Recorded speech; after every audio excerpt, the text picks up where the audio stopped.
Here we are at the Writers' Museum, which is one of the city's museums, and it's hosting an exhibition on writers in prison. So we've just been attending that, and we've heard two very eloquent speeches by past conveners and current conveners of the Writers in Prison Committee. And I think it's particularly, important, firstly, that it's obviously taking place, this exhibition, in the Writers' Museum, but also, of course, it's in Edinburgh, which is UNESCO's first city of literature, and so it's particularly apt, I think, that we're holding this here. I've been really knocked out by the exhibition, actually. It's very powerful.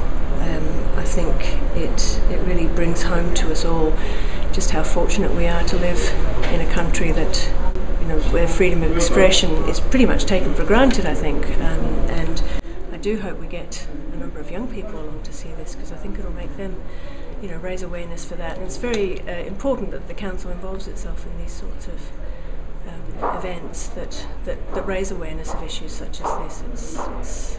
It's a powerful exhibition. I hope we'll get a lot of people coming along to see it. Yeah. Just one thing, you mentioned you'd like young people to come. It's hard for young people these days who are so socially connected to imagine such loneliness in confinement like that. And how does this exhibition help to explain that?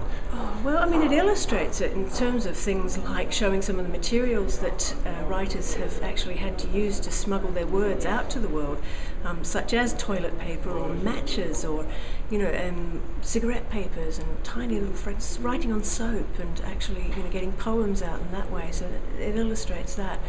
It plus also gives you an idea of the work that the Writers in Prison Committee does in terms of raising awareness, so that previous conveners created a board game showing some of the things that happen to writers and some of the conditions that they have to endure just for freedom of expression. Mm-hmm.